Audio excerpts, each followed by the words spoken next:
It's 5 p.m. here in Lagos, Nigeria. Welcome to The World Today. Here's what's coming up within the hour. U.S. President Donald Trump continues his tour of the Middle East. Today he is in Qatar, where he's announced deals. At least 50 people killed in a series of Israeli airstrikes in northern Gaza. Plus, the Nigerian government advocates stronger global partnerships to harness youth, innovation and education, shaping the future of migration. Let's begin The World Today.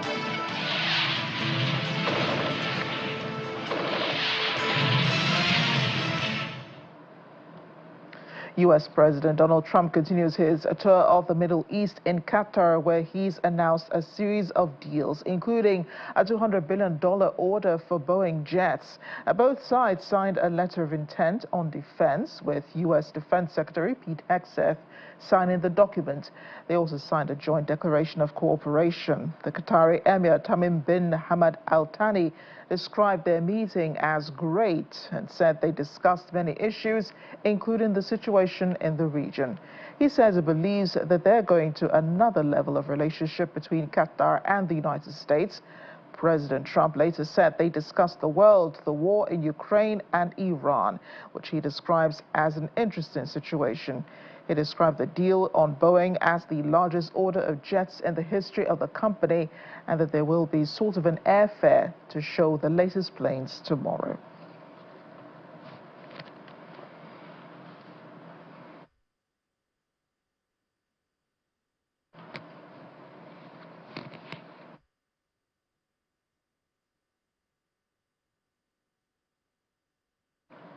Before heading to Qatar, the U.S. president held a brief meeting with the Syrian president Ahmed al-Shara. Trump said he thought Syria would join the Abraham Accords at some point to normalize relations with Israel. A statement from the transitional Syrian Minister of Foreign Affairs said the meeting discussed prospects for partnership in counterterrorism efforts and ways to confront non-Syrian armed groups. President Trump also announced the lifting of sanctions on Syria.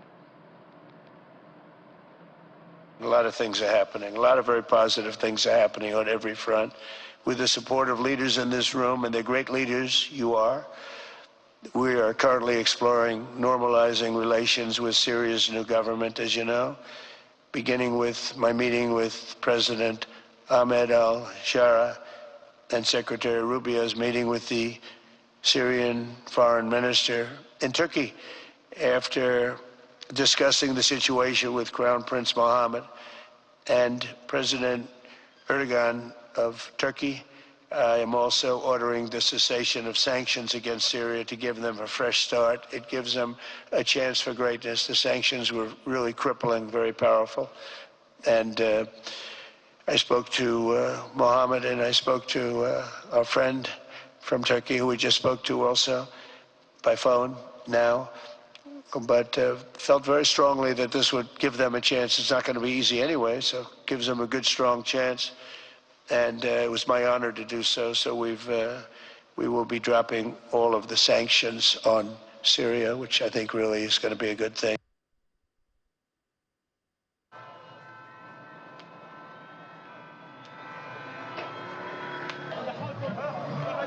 Well, news about the lifting of sanctions was received with joy by hundreds of Syrians who took to the streets of Damascus on Tuesday evening to celebrate.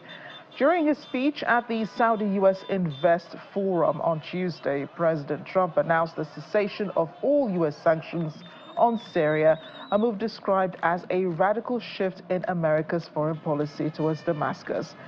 President Trump explained that this aims to give Syria a chance at greatness. Noted the sanctions had been brutal and crippling and had served their purpose previously, but the time had come to move them beyond them. The foreign minister of Syria's transitional government, Assad al-Shaybani, welcomed Trump's decision, expressing his country's readiness to build a relationship with the U.S. based on mutual respect, trust, and shared interests. Several nations welcomed Trump's announcement, including Qatar, Oman, Kuwait, Jordan, and Bahrain, along with the UN envoy to Syria, Geir Pedersen.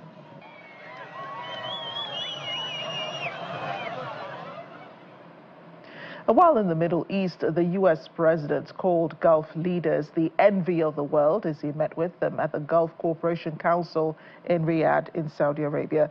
Trump's tour of the Middle East takes him to Saudi Arabia, Qatar, the UAE, continuing until May 16. The three have invested trillions of dollars in the United States, with discussions set to cover economic partnerships, diplomacy and security, and conflict resolution, among many other topics. And we'll stand with our friends and partners, and we'll confront the aggression that threatens us all. I want to make a deal with Iran. I want to do something if it's possible. But for that to happen, it must stop sponsoring terror, halt its bloody proxy wars, and permanently and verifiably cease its pursuit of nuclear weapons. They cannot have a nuclear weapon. I don't imagine there's anybody at this table or anybody in this room that would say they can. I'm strongly urging all nations to join us in fully and totally enforcing the sanctions that I just placed on Iran, and we also placed secondary sanctions, which are in certain ways even more devastating. Iran, as you know, had no money when I left office. They were broke. They had no money for Hamas. They had no money for Hezbollah. There was no attack. There was no thought of attack. There would have been no attack if I were president. But bad things happened in that election, and I said, let's do it again. And by doing it again, it became much more historic. It's a much more historic election, much more powerful election. And we have a mandate. We won every swing state. We won by millions of votes. We won 2,750 districts. We call them districts. Out of a total, if you look at the number, it was 2,750 to 505. The whole map was red, red meaning Republican. So I will say recently we launched strikes on more than 1,100 Houthi targets in Yemen, as you know. And last week they agreed to stop. They don't want to be targeting our commercial ships anymore. And they said, that's enough, that's enough. U.S. President Donald Trump. Let's bring in Professor of International Relations at Howard University in Washington, D.C., Professor John Patrick Ifedi. He joins us from Washington. Professor, thank you for joining us on the program. Thank you. Thank you for inviting me. Now, usually any U.S. president would choose to meet with European partners for his first international trip. But here you have Donald Trump in the Middle East. What kind of message do you think this sends to all of America's other allies? Well, this is a very high-powered mission by the President of the United States.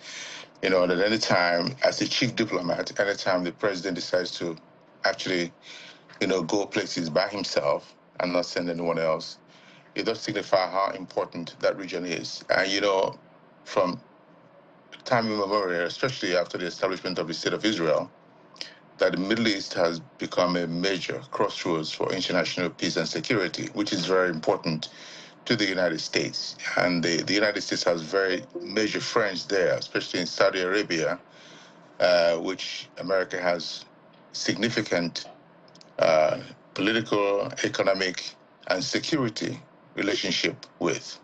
And Saudi Arabia is a very important actor in that region because, not just because of the oil reserves, but it has serious influence in the Arab world, which America values. And America also provides some serious security, has security provisions for that country. So in relation to other allies, well, America is a big country and is always working with its allies all over the world at the same time. But the president cannot be everywhere. He's a very busy individual. He can't be everywhere at the same time. And I believe that as time goes on, he's just actually, come back to office and taking his first foreign trip.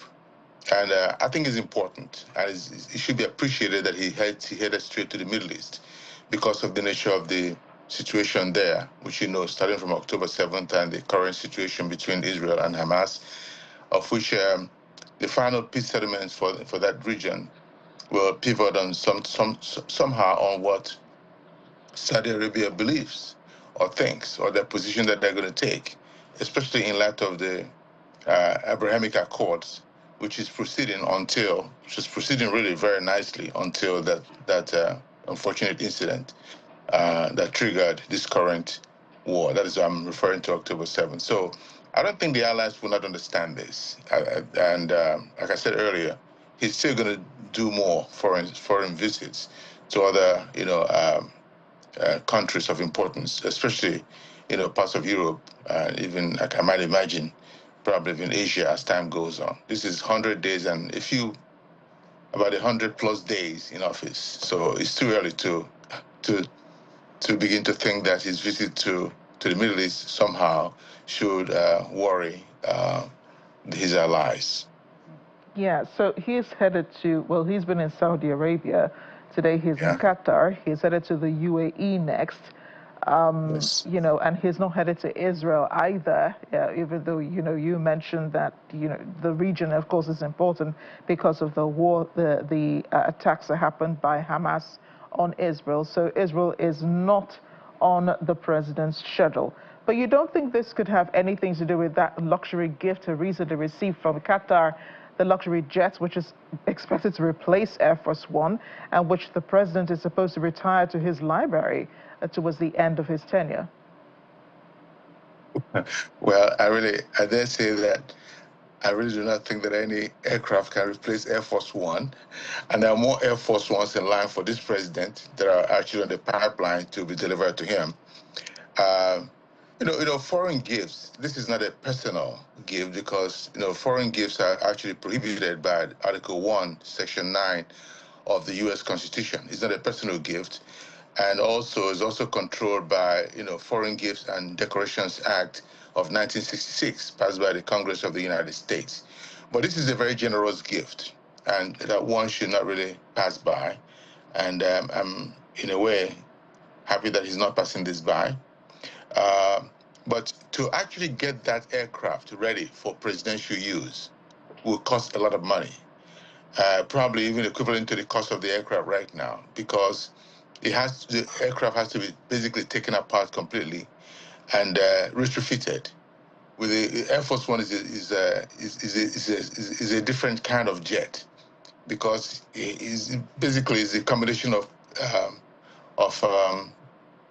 a private jet and a private aircraft and also an attack aircraft, and has many defensive apparatuses on the aircraft, like jamming devices, attack, repulsion, and also secure encrypted communication devices that I'm sure the gift is not going to come with.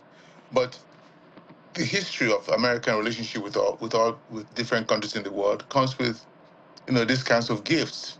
Going back to time immemorial, people have received gifts from foreign countries, and you couldn't really say no to these countries.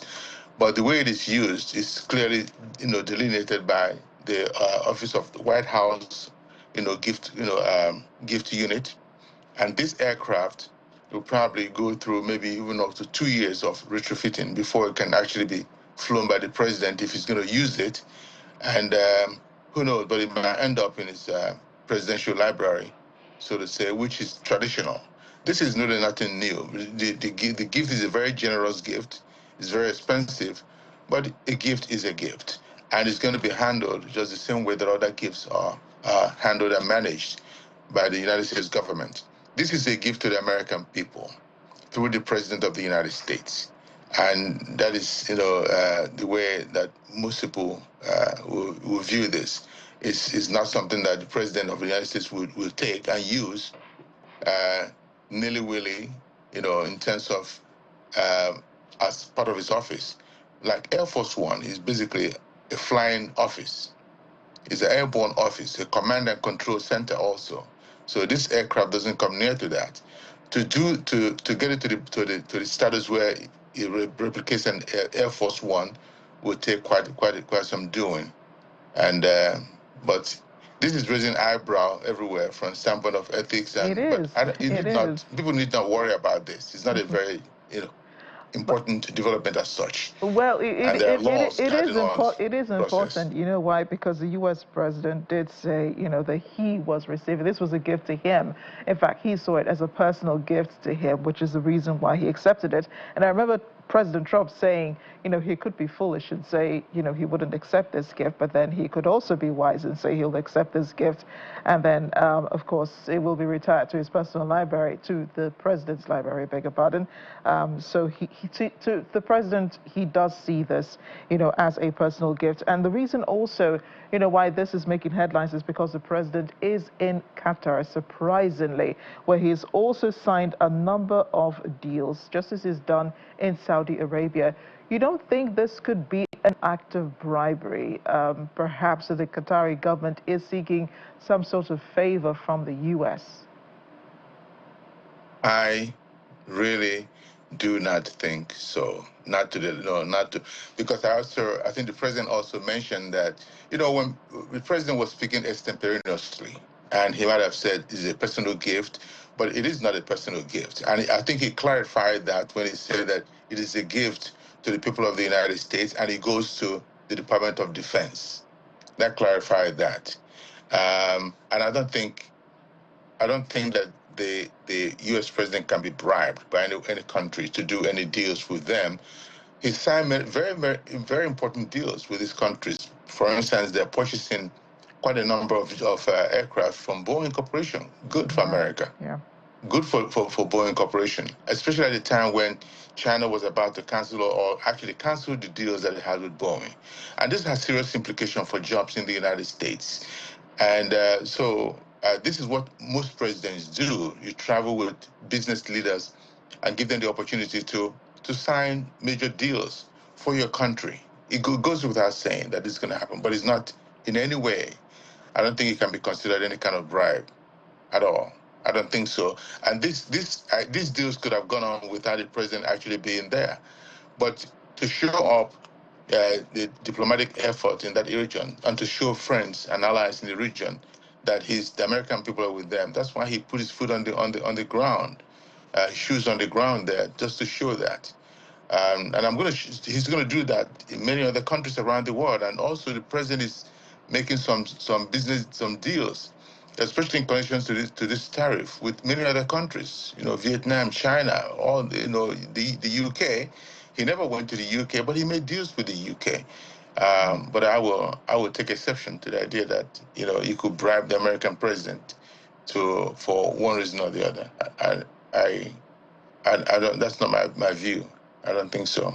So you raise the issue of global tariffs, and I'm glad you did, because some may also be seeing this as the president trying to get a step ahead of China, even though he had announced just a few days ago about deals that were, the tariffs that were reduced between the U.S. and China, now down to 125%, I believe, between both countries.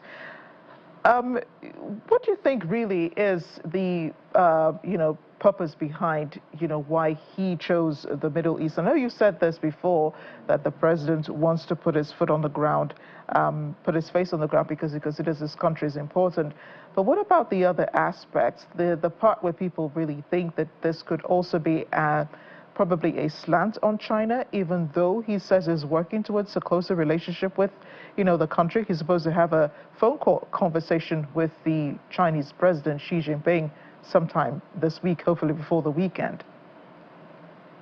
Well, major countries, especially, hegemonic countries that America is, every country functions basically on the basis of, national interests. Not the idea of slighting one country or the other. America is a major country, and now, right on its heels is China. China is growing in leaps and bounds, and I don't think that there's really any serious adversarial relationship between China and the United States, except that every country tries to protect their interests. It behooves the United States to fend off China any way that it can, just like China would do if they were in America's position. But going to the Middle East is important in view of these tariff issues and also the rise of China to global economic power status, especially in view of the idea of so a coalition of countries that are basically arraying against the U.S. established global order. It behooves the United States to do this kinds of uh, trips to try to reassure friends and not to lose friends to, let me just, for lack of a better word, the other side. And this is, you're going to see this more of it as time goes on, because you have to protect the interests of your country, especially the economic interests of your country. Saudi Arabia is a major oil reserve country, and America needs this oil for its industrial base. And it is important that Saudi Arabia sees America as friend, that America stands with Saudi Arabia and those Gulf states, so that they do not perhaps, begin to seek over or make overtures to other countries, or be enticed by other countries to pull them away from the orbit of the United States. Um, the group of countries like the BRICS countries, if they develop sufficiently to the point where they can actually trade among themselves, will spell some serious problem to the United States from an economic standpoint.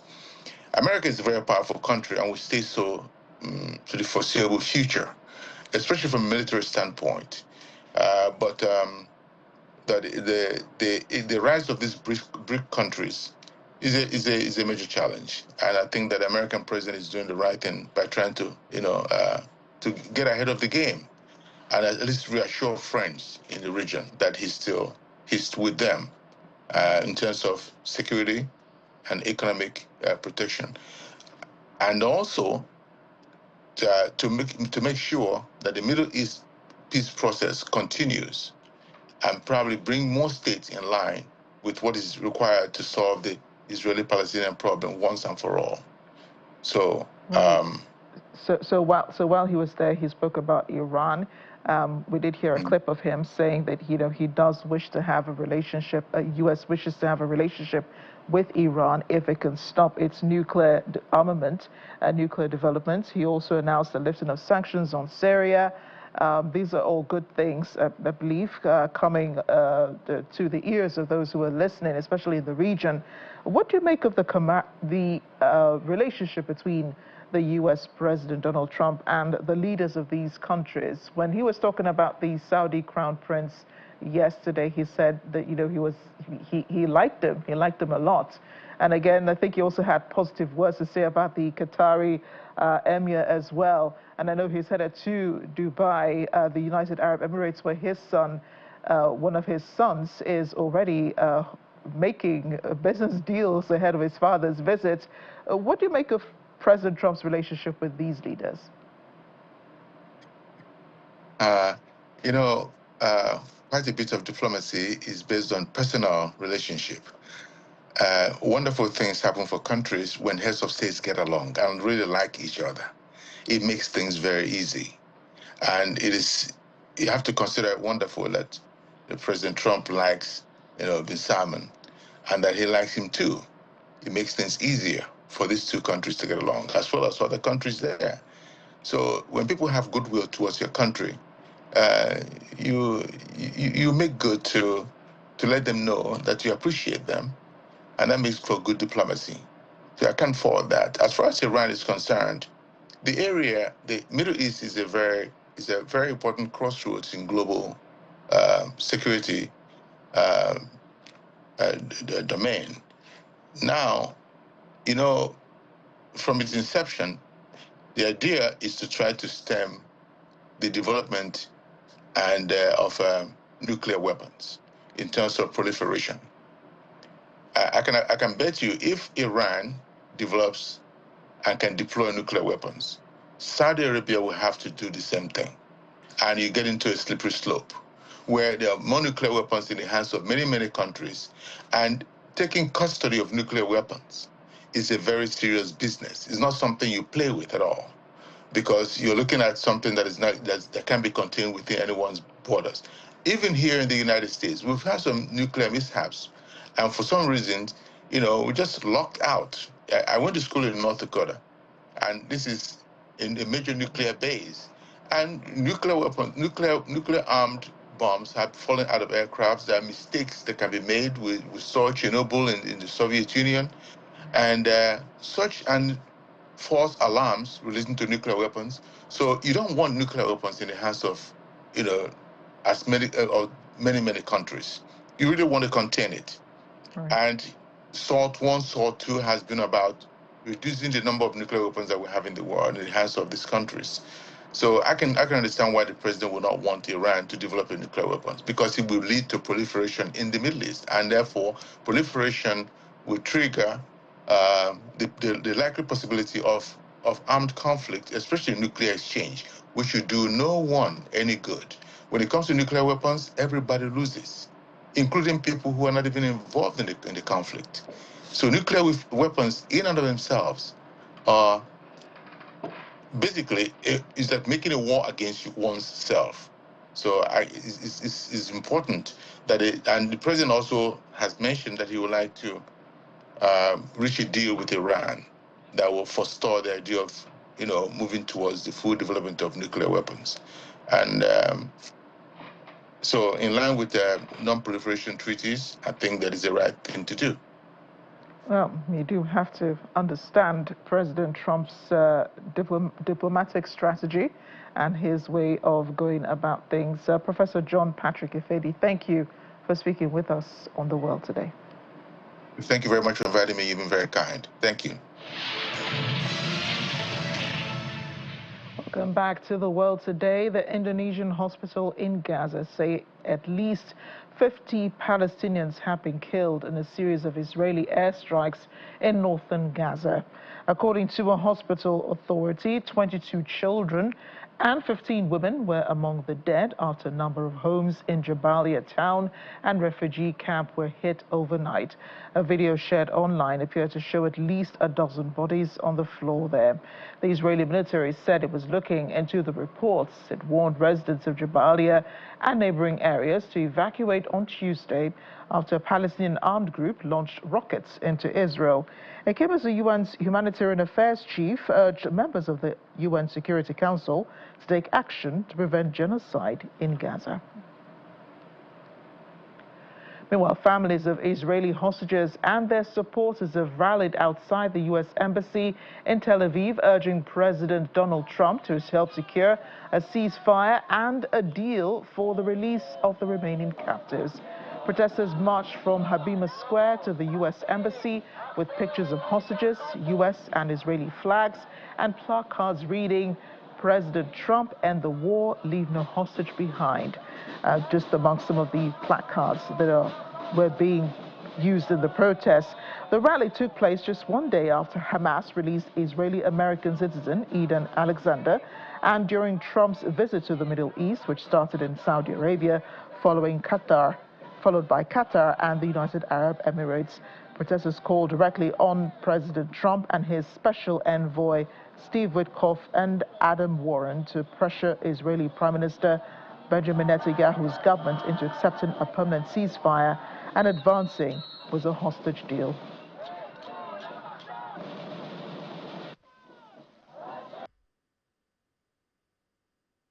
We put all our trust in the American administration to force Netanyahu and his traitors government to go to a ceasefire, a permanent ceasefire, end the war, and to a hostage deal.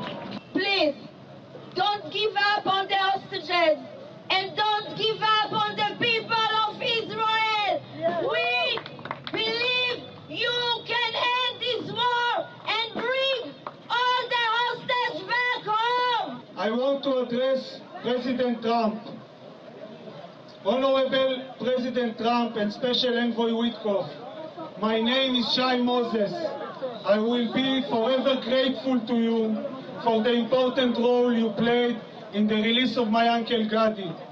I am glad that you understand that Benjamin Netanyahu is the obstacle to the release of the hostages.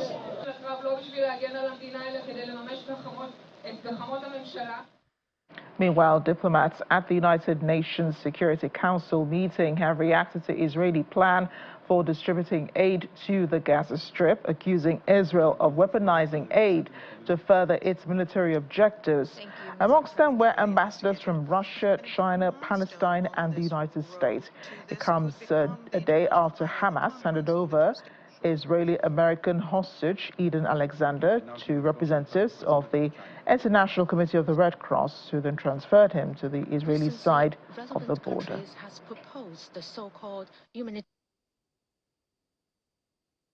The United States is committed to bringing hostages home.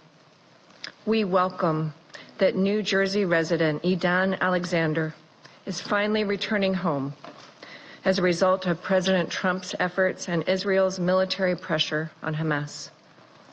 Hamas continues to prolong this horrific conflict by refusing to lay down its arms and releasing the remaining hostages. The Security Council needs to apply pressure on Hamas to free Palestinians from Hamas's tyranny. Shielding Hamas from accountability undermines Israel's security and does nothing to improve the lives of Palestinians. The United States supports Israel in its right to defend itself from groups that have attacked it. We recognize the steps Israel has taken to avoid inadvertent civilian casualties when targeting terrorists. 93% of Gaza's children, 930,000 children, are at critical risk of famine. Not because there is no food. Food is there, a few meters away, rotting instead of reaching those who desperately need it. But because Israel has been openly and brazenly blocking humanitarian aid for over 2 months now, this is engineered starvation. It is the most inhumane form of torture and killing. If ever more proof was needed for the intention to destroy the Palestinian people in Gaza, this manufactured famine is the ultimate proof. The reports emerging from Idan's time in captivity are deeply disturbing. Idan was subjected to constant torture, tied in a cage by his hands and feet, and starved. This is the reality of Hamas's treatment of hostages. Hamas steals humanitarian aid. He told you that. He had seen with his own eyes UN aid packages carried into Hamas tunnels. He watched as the terrorists ate like kings while he and his fellow hostages were left to starve. Let that image sink in. The aid you sent, the aid your taxpayers funded, the aid you believed would help civilians, the aid marked by UN and UNRWA emblems, it was used to feed terrorists to massacred women and children. Israel will not allow that to continue. We will not allow the old broken system to remain in place.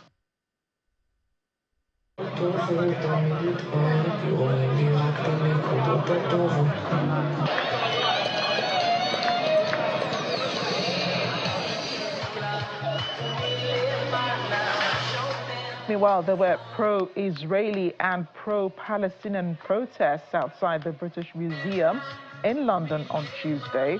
Police maintained a significant presence at the scenes, cordoning off both groups to prevent confrontations. Both protests followed claims by both sides about the events in Gaza.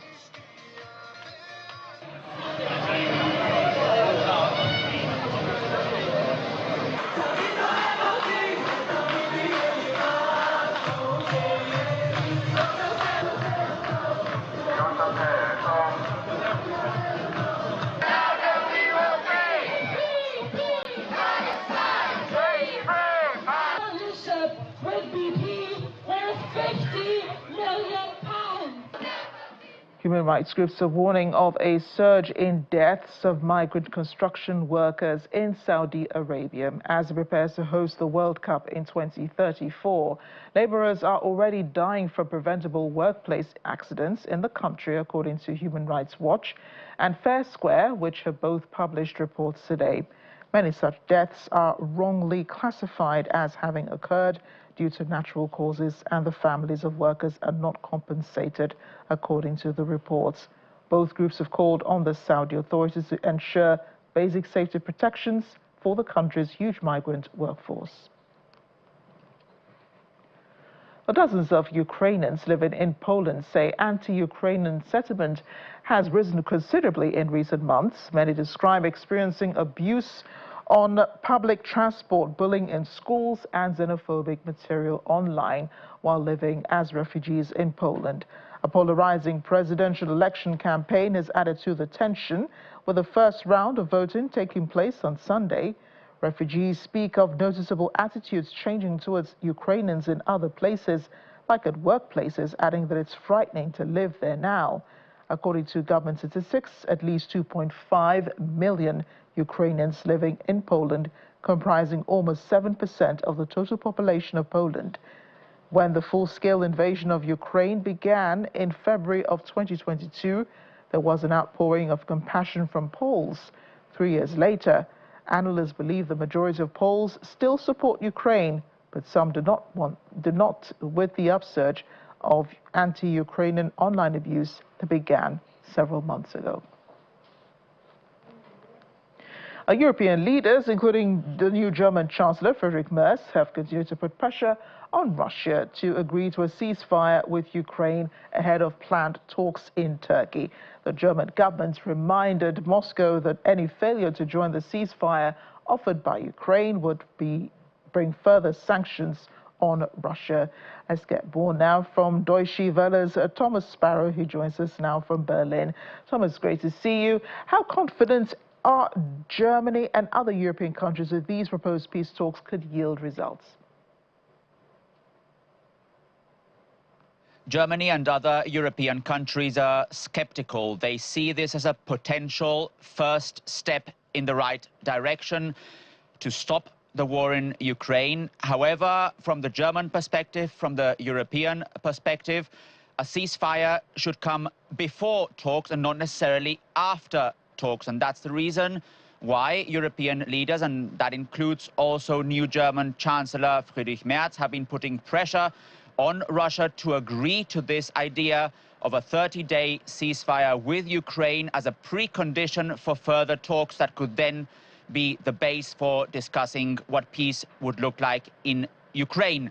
So all in all, this is seen as a step in a potential right direction, but European leaders are no doubt skeptical and at least cautious of what this all means, and they're also discussing how they can position themselves further. It's important to stress that European leaders are trying to work together when it comes to common positions, when it comes to their views on Ukraine and Russia, and that's why in recent days several European leaders from the UK, from Poland, from Germany, from France, actually visited Kiev to try and also underscore their support for Ukraine and also discuss what that potential peace would look like.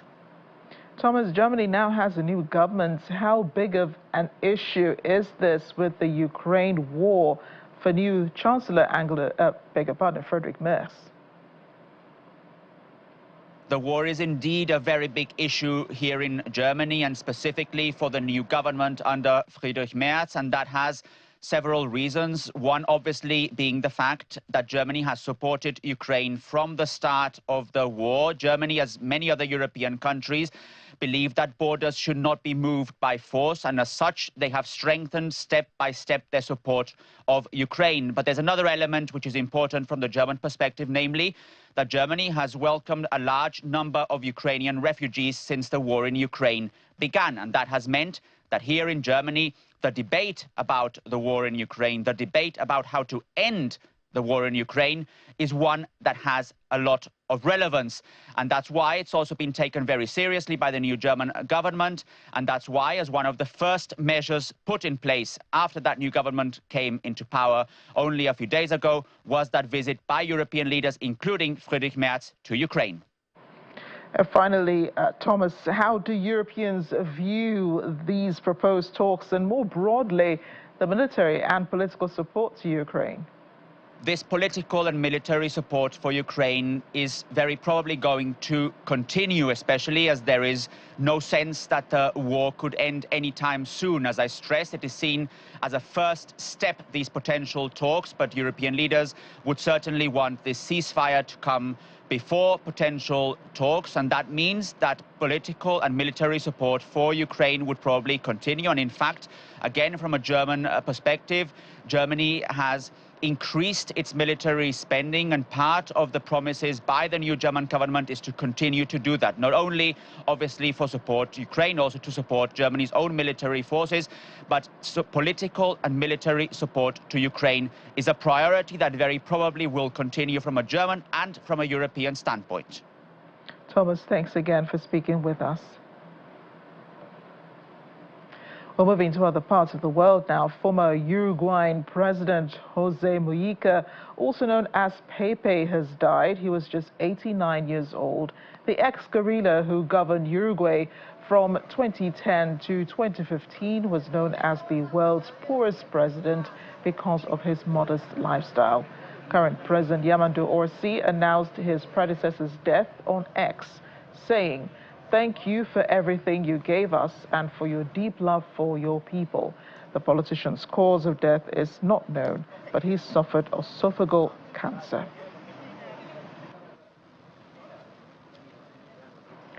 Back in the U.S., Cassandra Ventura, the ex-girlfriend of American rapper Sean Combs, also known as Diddy, has told the hip-hop mogul's sex trafficking trial he controlled her life and coerced her into humiliating sex acts. The prosecution's star witness testified about the alleged physical and emotional abuse that she endured at the hands of the rapper during the so-called freak-offs or sexual encounters that the couple had with male escorts. However, Mr. Combs has pleaded not guilty to charges including racketeering conspiracy, sex trafficking, and transportation to engage in prostitution. Family and friends in large numbers were in court to support Combs, whose legal team has not questioned Ms. Ventura. Welcome back to The World Today. Leader of Reform UK, Nigel Farage, has slammed the government's handling of undocumented immigration. He was speaking in a fiery speech in the House of Commons, warning that the UK will face an invasion should decisive action not be taken. And this comes after Prime Minister Keir Starmer announced an immigration crackdown to take back control of the borders during a press conference in London on Sunday. Many argue that his decision was a response to political pressure, which Starmer has denied, as the anti-immigration Reform UK continues to rise in polls and has made substantial gains in the recent local elections. The Home Secretary will be aware that 5 years ago I warned that if we didn't leave the ECHR and deport immediately those that arrived in Dover via small boats, that there would be an invasion. And sure enough, I was right. Today, a further 600 young men already today have been processed through Dover. Perhaps the odd Iranian terrorist among them. Who knows? How do you know? How do you know? Does the Home Secretary accept How do you know that their policy of smash the gangs is a complete and total failure? And if that's the case, why should we believe anything else they said? Yeah. 3 Nigerians have been deported from the United States of America, have been charged with various crimes in the country. Sources connected to the matter say their deportation is in connection with a decision by the U.S. government to deport at least 3,000 Nigerians who have been involved in various crimes in the country. The deportees arrived this morning on a Delta Airlines flight at the Murtala Mohammed International Airport in Lagos just before 9 a.m. They were received by officials of different Nigerian government agencies who will decide what happens to them from here on. The government under the Trump administration intends to have more deportations in line with its policy of streamlining migration in the country.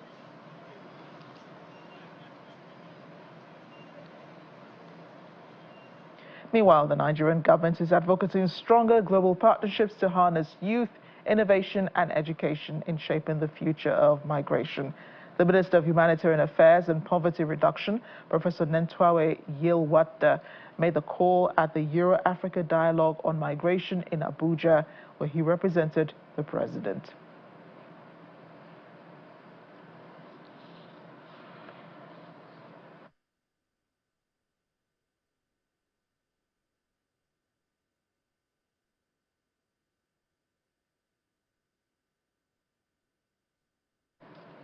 Meanwhile, the Africa Union and All Africa Music Awards Afriba is convening in Addis Ababa, the Ethiopian capital, at the AU headquarters. 2 years after the last awards ceremony in Dakar, Senegal, delegates from across the music world, including Stone Boy from Ghana, Eddie Kenzo from Uganda, Nikita from Kenya, and others, joined a music conference conversation around using music and culture as a catalyst for social change. Our correspondent, Bidemi Dairo, is on the ground in Addis. Hello and thank you. And the event today at the African Union headquarters is a box of activities, and it started with two music conferences here. Right here, we had panelists sitting right behind me here and having conversations around the way forward for music in Africa. And the conversation discussed revenue, funding, generation for funding strategies, monetization, and cross-border collaboration. And all of this is important because they've recognized that the power of music to shape global narrative and scale growth in Africa. Of course, this later cascaded into the impact of streaming and AI on music in Africa. Well, some of the issues that were identified today by the panelists, which of course consisted of some of the biggest names in music in Africa, people like Stone Boy, Eddie Kenzo, Nikita. Some of the issues that were raised included adequate legal and managerial representation for emerging artists, standardization of copyright laws across Africa, and the creation of a transparent royalties system. And perhaps one of the most important is where the African alternatives to some of the big tech infrastructures in music, infrastructures like Spotify, TikTok, and all of these big tech companies. Where is the African alternative? Most of these infrastructures are owned by non-Africans. So what is Africa? When is Africa going to be distributing music by Africans? So this conversation is there because a lot of the revenue generated by some of these global artists don't eventually trickle down to Africa. Most of it stay back in the climb where they are generated. And that's it on The World Today. Thanks for watching. I'm Amarachi Ubani.